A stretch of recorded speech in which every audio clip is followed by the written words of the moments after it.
Did you know that with the 1990 Nutritional Labeling and Education Act, all foods that have been modified from their original form or make nutritious claims must, in fact, have a food label, by definition, making them processed.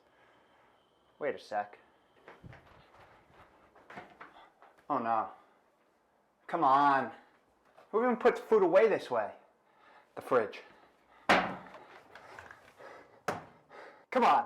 Oh, come on. Why are the labels even facing out? I think we have a little problem. Wait a sec. If all the food is processed, then... Ah!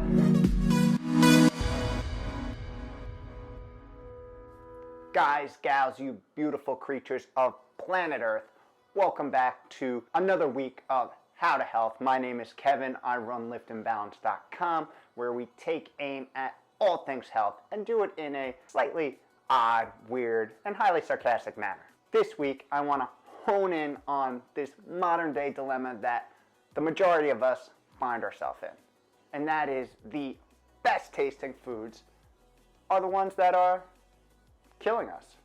Took a turn real quick, right? So we're going to dive into a couple of things today. Number one, why the hell is this happening? Number two, how is this happening? And number three, what can we do right here, right now, today to combat this 21st century disease of metabolic syndrome? So diving right into it, the why, let's go to evolution. Let's take a step back. A couple of, 100 million years back. See, our great ape ancestors evolved with this genetic mutation that allowed them to metabolize, convert, and store energy, particularly the carbohydrate fructose, as reserves in times of famine. Kind of important. This makes sense when we think about food availability. Way back then, plants would fruit at the end of the summer, into the fall, and energy sources would be abundant. There'd be a lot of fruit to eat. Then, depending on where you were, across Africa and Europe back then, 100 million years ago, I think. Don't quote me. But there's a good chance our ancestors could have been in a scenario where they were literally north of the wall for a few months, which back then was a little bit of a survival liability. Now let's pause and fast forward a couple of 100 million years. Here we are, these evolutionary survival machines, kind of like Transformers, but with one problem. We rarely need to tap into any of these cool features we have. In fact, due to the rapid advancements in food processing and technology, really over the past 200 years, the only times these cool survival mechanisms are actually active is when they're working against us, accelerating the prevalence of modern day disease.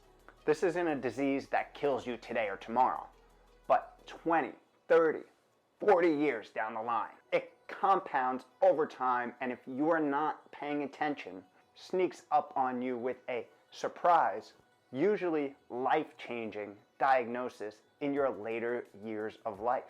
A true modern-day disaster. But a disaster we can fix. So let's peel back the onion a little bit and see how the food you eat can lead us down this slippery slope of metabolic disease and metabolic syndrome. And quick disclaimer before we go, there are a lot of variables at play here. It's not just food. A whole array of things: sleep, exercise, stress, the list goes on and on and on. We cover a lot of this in the 50 plus other How to Health videos. I suggest you take a look. But here, today, we're gonna just focus on the food aspect of it. Cool? So here is an example scenario of how food, particularly processed foods, high in sugar, high in fat, something not found in nature, by the way. You don't find foods of high sugar, high fat naturally in nature. Think about that. But how a diet high in processed foods can potentially F you up over time. So let's enter this processed wonderland that turns into a slippery slope. Eating processed foods, like I said, high in fat, high in sugar, typically calorie dense, triggers a flood of dopamine, a transmitter associated with reward throughout our brain. This right here reinforces the action. It says, good. As we continuously indulge over days, years, decades, we overload our body with fast-acting simple carbohydrates. Glucose, sucralose, fructose, the latter of which in high concentrations is proving to be devastating to our bodies. During the years of overindulgence, our beta cells in the pancreas, which produce insulin, the energy storage hormone, is pumping out insulin nonstop, looking for places to store this excess fast-acting energy. Its top choices are in the skeletal muscle and liver, but they can only store so much. So guess where the rest goes? Into adipose tissue, otherwise known as fat. And as a quick side note, all the fructose that we consume, which is mainly processed and metabolized in the liver, it is processed some other places, but mainly in the liver, quickly reaches its maximum threshold in the liver and gets converted into fatty acids that build up and begin to damage the liver, as well as being exported out for long-term storage. So over time, these high levels of glucose and insulin, otherwise known as hyperglycemia and hyperinsulinemia, take a toll on our body, particularly our muscle tissue and those poor beta cells that are pumping out insulin nonstop. And guess what happens? Our muscle tissue starts to become resistant to insulin. And those beta cells begin to shut down from being so overworked. Ever hear of type 2 diabetes? Hold the phone. I know. There's got to be some mechanism that tells the brain that it's time to stop eating, right? I mean, come on. Well, yes, there is. And the hormone we rely on for this is leptin, which is produced by our adipose cells. Remember those fat cells we talked about before? Those guys. When our fat cells are full, they secrete leptin that tells our brain, in particular the hypothalamus, okay, you can stop eating, bro. But, and I know you knew there was a but, as our fat stores build and multiply, it is typically due to the overabundance of insulin and glucose, which is driving the insulin. And this typically comes with an increase in inflammation throughout the body, many times termed low-dose chronic inflammation. Chronic meaning continuous, always. Now where the slope gets super slippery is insulin binds to the same receptors in the brain as leptin and ends up blocking the I'm full signal that leptin's trying to send. So the brain never gets it, or gets a very toned down version of it. This is known as leptin resistance, and it creates the biochemical illusion of starvation. So we continue to eat. Ouch, baby. Very ouch. Yeah. Slip. Now, all this is a high-level, simplified version of what's happening, but you can see how shit can and does hit the fan. And what's the cherry on this biochemically disastrous dessert? If we look at the case of type 2 diabetes, in which that scenario we just went through exemplifies, a typical treatment is exogenous insulin. Insulin shots, external insulin, to supplement those beta cells that have just shut down. And that right there is just adding fuel to the biological fire we have going on, further blocking satiety signals in the brain and promoting energy storage in adipose cells, driving further inflammation and the prevalence of more metabolic disease. Welcome to America, or I should say the Western world. Metabolic disease and metabolic syndrome is a O2 common trap. And one of the main drivers of this is the abundance of processed foods and processed drinks in the Western diet.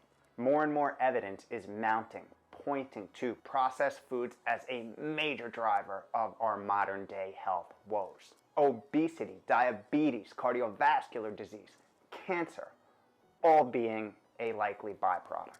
Now let's transition and look at the what can you do? And I have good news for you. We're going back to good news.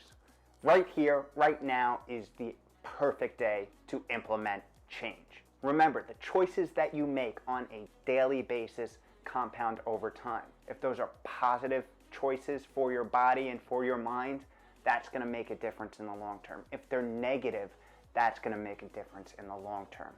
You get to choose today what path you want to take. And I will say, when you invest in your health, your body thanks you. It's going to positively reinforce the change, and you're going to want to keep doing it. So take the step and start now. Here are some practical tips. Who could have guessed starting with processed foods? Start to phase out processed foods in your life. Again, these are all foods that come in boxes, come in bags, have nutritional labels, see 10 to 20 to 30 to 40 to 50 ingredients on them, high in sugar, high in fat, low in nutritional value. These foods are not good for you. I don't care what diet, what lifestyle you follow, they're not good for you. Start to phase them out. Going cold turkey, not the best strategy because most likely you're going to end up binging back on it. Phase them out slowly. Move to more healthy options. Incorporate more real whole foods into your diet. We're playing the long game here, and it's the little steps that get you there. Next, avoid drinking your sugar. Take notice to what you are drinking because liquid calories are some of the worst calories. They don't fill you up, they hit your body all in one quick, brutal punch, and they leave your brain wanting and craving more. Cut them out, look for alternatives. One of my favorite things, I enjoy carbonated drinks. Instead of going on the sodas and things like that, carbonated mineral water has been my go-to. Find healthy swaps there. So the first two tips were about the what you eat. I just recently did a video on the 3 major components of healthy eating, and that is the what you eat, which we just kind of covered, the when you eat, and the how much you eat. I suggest you take a look at that video and build a eating routine off some of those tips. There's a lot of practical content in that video that we cover that you can implement or start to implement in your life today. I cover things such as what types of food you can eat, how you can use time-restricted feeding to your benefit, and how you could even explore longer extended fasting. If you have a couple minutes, take a look. It'll be worth it. Like I said before, no matter where you are, what stage of life you're in, today is the perfect day. Because in terms of your health, you gotta own it. No one's gonna do it for you.